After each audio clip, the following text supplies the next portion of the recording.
Bem-vindos a mais uma meditação diária, bem-vindos ao nosso canal da Igreja Digital da Graça, esse nosso ambiente de meditação da Palavra de Deus. Você é o nosso bem-aventurado de estar mais uma vez aqui para mais uma meditação. Hoje a nossa meditação ela se encontra no livro de 1 Coríntios, no capítulo 1, versículo 17 a versículo 25, que diz: Pois não foi para batizar que Cristo me enviou, mas para anunciar o Evangelho, sem recorrer à sabedoria da linguagem, a fim de que não se torne inútil a cruz de Cristo. Com efeito, a linguagem da cruz é loucura para aqueles que se perdem, mas para aqueles que se salvam, para nós, é poder de Deus. Pois está escrito: Destruirei a sabedoria dos sábios e rejeitarei a inteligência dos inteligentes. Onde está o sábio? Onde está o homem culto? Onde está o argumentador deste século? Deus tornou a loucura a sabedoria desse século? Com efeito, visto que o mundo, por meio da sabedoria, não reconheceu a Deus na sabedoria de Deus, aprove Deus, pela loucura da pregação, salvar aqueles que creem. Os judeus pedem sinais e os gregos andam em busca de sabedoria. Nós, porém, anunciamos a Cristo crucificado, que para os judeus é escândalo, para os gentios é loucura, mas para aqueles que são chamados, tanto judeus como gregos, é Cristo, poder de Deus e sabedoria de Deus. Pois o que é loucura de Deus é mais sábio do que os homens, e o que é fraqueza de Deus é mais forte do que os homens.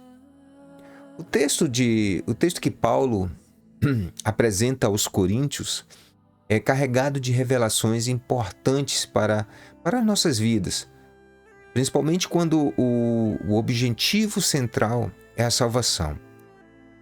Paulo ele inicia dizendo que a mensagem do Evangelho não pode ser compreendida pela sabedoria da linguagem, ou seja, o Evangelho não é uma peça acadêmica ou um tratado social que pode ser definido por construções conceituais. O Evangelho não se conceitua.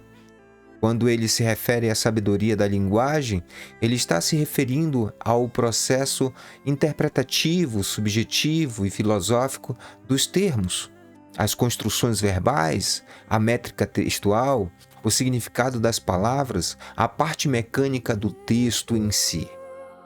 Isso me faz lembrar um puxão de orelha que Deus deu ao povo de Israel por meio do profeta Isaías, quando ele diz: visto que este povo se aproxima de mim, e com sua boca e com os seus lábios me honram, mas o seu coração está longe de mim, e o seu temor para comigo consiste só em mandamentos de homens que maquinalmente aprendeu. Isso está lá em Isaías 29:13.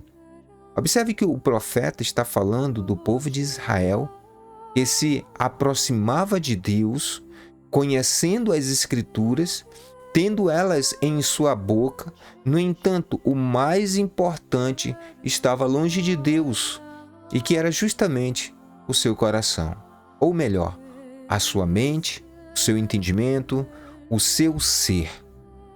Quando o Evangelho ele é entendido da mesma forma como Israel via na época de Isaías a sua própria lei, de forma mecânica, de forma técnica, laboratorial, aquele que assim o entende acaba por tornar inútil a cruz de Cristo. Pois ainda que tenha lido a Bíblia mais de 100 vezes, como muitos se jactando, muitos de uma certa forma vão se jactando, né? Tendo assim decorado todos os seus textos, né? Sem se preocupar com aquilo no qual o Evangelho se propõe, né? Como sendo o mais importante. E o que é mais importante? E é justamente o que mais importa do Evangelho é a transformação do ser, é a mudança de pensamento, é a mudança de comportamento, é a experiência de vida inundada pela graça de Deus, essa graça de Deus transbordante do Espírito. Ainda assim, este, que faz tudo isso, que está de uma forma mecânica na presença de Deus, este ainda assim, ele acaba por inutilizar a cruz de Cristo. E pior, ele impede o pecador de entrar pela porta, que é Cristo, e por fim torna-se pedra de tropeço para outros. Mas por quê? Porque as pessoas vão perceber que tudo aquilo que ele fala é proveitoso, mas vão olhar para a sua vida e vão ver que aquilo que ele fala, que ele conhece, que ele sabe, não se reflete na sua vida, não se reflete no dia a dia. Por isso, Paulo ele retira o Evangelho do laboratório filosófico teológico e traz para a realidade da vida. Quando ele afirma que a linguagem da cruz é loucura, que essa linguagem, ela vai na contramão daquilo que se julga normalidade das coisas desta vida, e que na verdade elas carregam em si mesmas, as alegorias ilusórias, as impressões que muitas das vezes nos aprisionam em um mundo onde a única lei é a saciedade dos nossos prazeres, que como um vinho nos embriaga, não deixando cada um de nós vermos o mundo como ele é de fato. A loucura da cruz está bem clara nas palavras de Cristo, quando ele fala, por exemplo, se alguém vier a mim e não aborrecer seu pai, mãe, mulher e filhos, e irmãos e irmãs, e ainda também a sua própria vida, não pode ser meu discípulo. E mais, quem achar a sua vida, perdê-la-á. E quem perder a sua vida por amor de mim, achá-la-á. E aí você pergunta, como assim? Tenho que aborrecer minha família? Eu tenho que aborrecer a mim mesmo? Eu devo perder a minha vida para achar? Isso é loucura. Se parece loucura, olha o que Cristo ele ainda fala. Ninguém tem maior amor do que este, de dar a alguém a sua vida pelos seus amigos. Você pode questionar essas palavras de Cristo, você pode duvidar delas, mas todas essas coisas, elas são explicadas na vida, são traduzidas no dia a dia, são ações que tomamos muitas das vezes, são pensamentos que nos movem na direção destas ações, e tais ações, ainda que no primeiro momento sejam interpretadas como um conflito, ao passar do tempo, essa compreensão vai mudando, ela muda quando se percebe que o aborrecimento do qual Paulo fala é a luta para o ajustamento de nossas próprias vidas, é a luta pelo equilíbrio, é a maturidade espiritual, onde o perder a vida significa abandonar tudo aquilo que nos impede de vermos claramente a vida como ela é. E principalmente, ver como nós somos também. Que este perder a vida por amor dos amigos significa o cuidado que devemos ter com o bem-estar deles. Isso não se estende apenas aos amigos, mas àqueles que aborrecemos, ou seja, nossa família. Pois tal aborrecimento, muitas das vezes, ou quase sempre, estão relacionados àquilo que nós chamamos de conselhos, os conselhos que damos para que estas pessoas entendam o real significado da vida.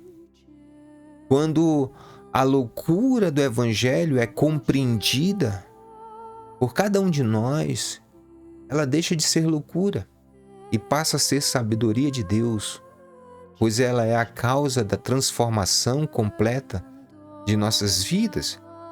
Por isso, ela é o poder de Deus. O mundo não conheceu a Deus pela sabedoria de Deus, pelo fato de achar loucura. Um Deus que se esvazia para assumir a forma de homem, para somente dar a sua vida em resgate a cada um de nós. Essa sabedoria ela é vista pelo mundo de forma incompreensível, mas ela se torna poder pelo fato de atuar individualmente, de ser uma experiência pessoal e intransferível. A loucura da pregação tem o poder de salvar aqueles que creem. O ato de crer é um ato que em vida não se acaba, mas é um ato contínuo, diário. A graça de Deus é revelada pela fragilidade aparente daqueles que podem ser chamados de loucos por acreditarem no Evangelho. No entanto, aquele que de fato vive o Evangelho, é muito mais forte do que se pensa.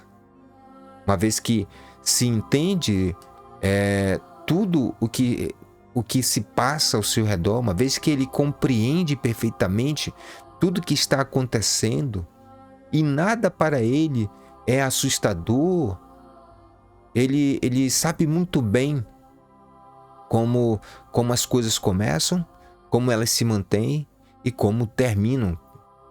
E termina o quê? Todas as adversidades.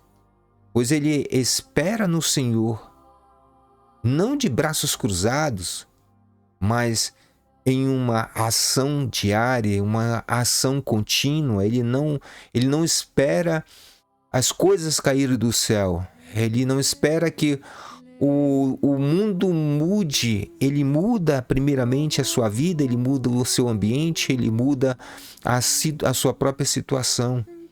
Ele não se abala, pois o Evangelho ele se discerne de forma espiritual.